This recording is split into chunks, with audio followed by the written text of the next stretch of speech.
first person here in Kenya to start talking about rabbits. In fact, I started them here. Very, very small rabbit, the small ones that people here usually associate them with the small boys. Because right now, as I speak, I don't buy meat here.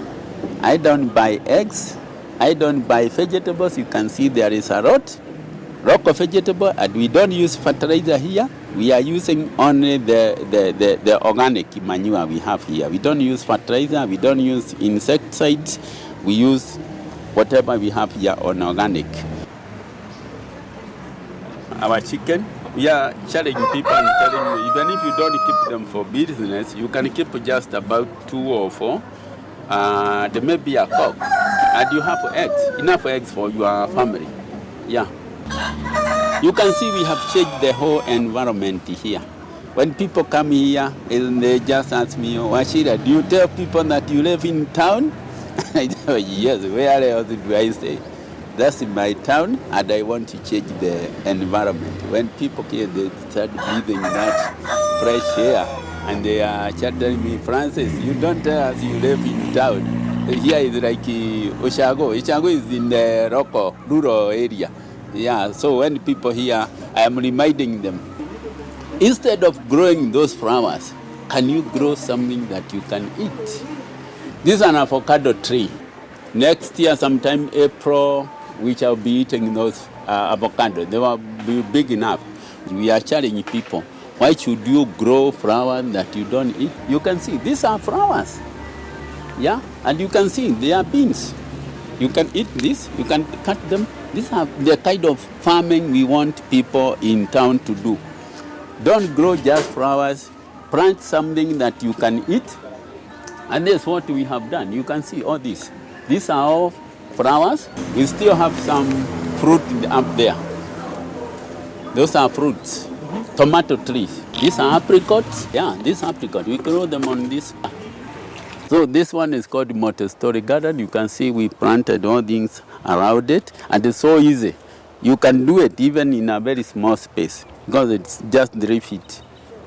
The empty boxes you have, you can turn them into farms.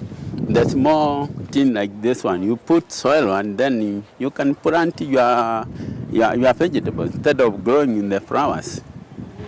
And also from the idea of the Canadian rooftop, I came up with this idea. If you keep your rabbit here or the chicken or the dog, what are you doing on top?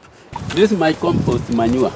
We keep on turning, and then when it is ready, we just sift it, put them into bag, and pack them the way you found there.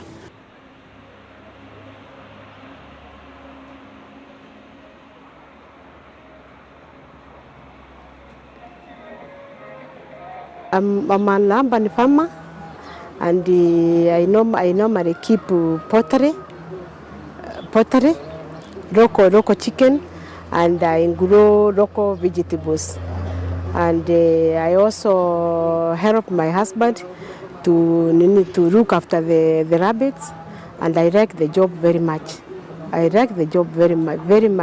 was employed, but since I left working, I attended a seminar at Mazingira, which inspired me very much. I learned how to keep rabbits, how to keep pottery, which I have already started keeping, and I know how to keep them. And also I know the diseases. I learned how you know the diseases and how to keep them and look after them very well, and growing local vegetables. And I like the job very much. You know, in Nairobi we were having a very difficult time when we started doing this farming, because people are very much against. They believed if you want to do farming, you go to the rural area. You don't have to do it in town. But after a long struggle, now farming or urban farming in Nairobi, it has been accepted. It has been accepted by Minister of Agriculture, Minister of Livestock, even the city council. They have accepted.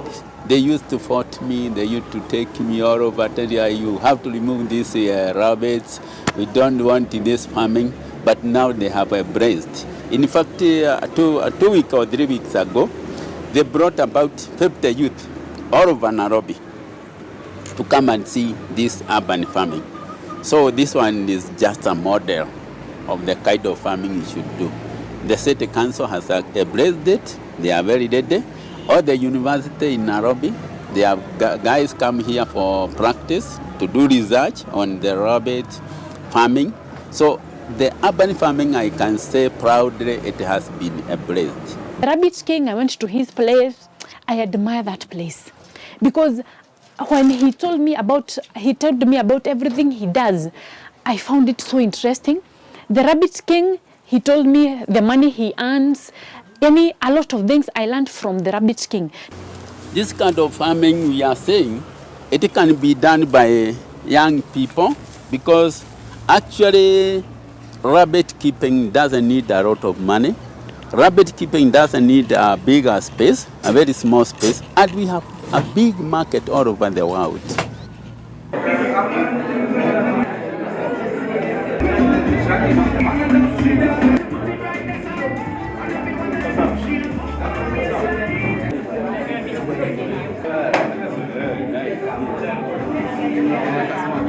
It's on my graduation day. This is my first degree that I did. I did at Kenyatta University.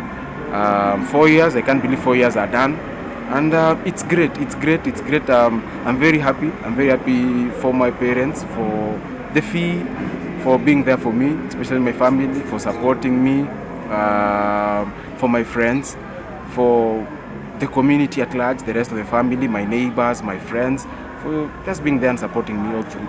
In the next 2 years, I hope to major on literature and maybe later do a master's on psychology, later and do another one on psychology.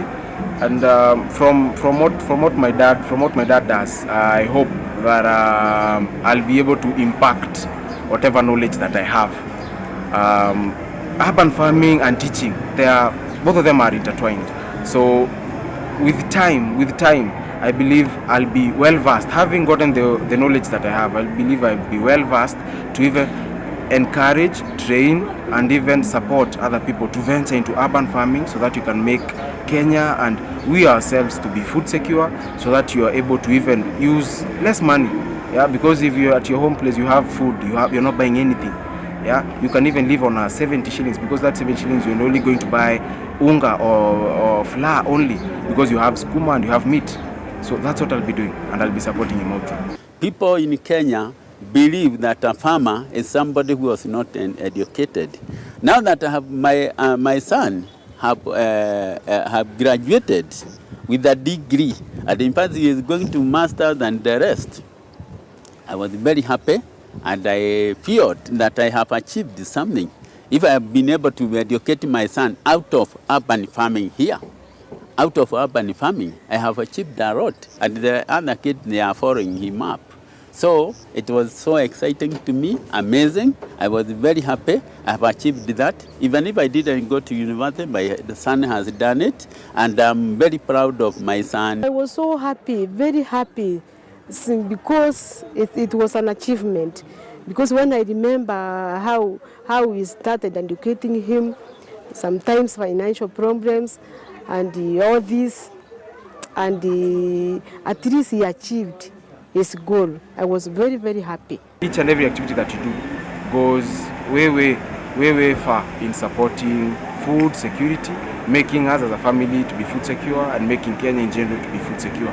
And not only food secure, but giving Kenyans good food, nutritionally good food, not junk food. So what we are telling people, wherever you are, whether you are living in Toronto City or where, just do farming. Don't give us any reason of saying you cannot do it. You can use this one, these pots. Instead of growing flowers, and this one cannot flowers. Yeah, these are flowers to me. You are sure of what you are going to eat by growing what you have in your area.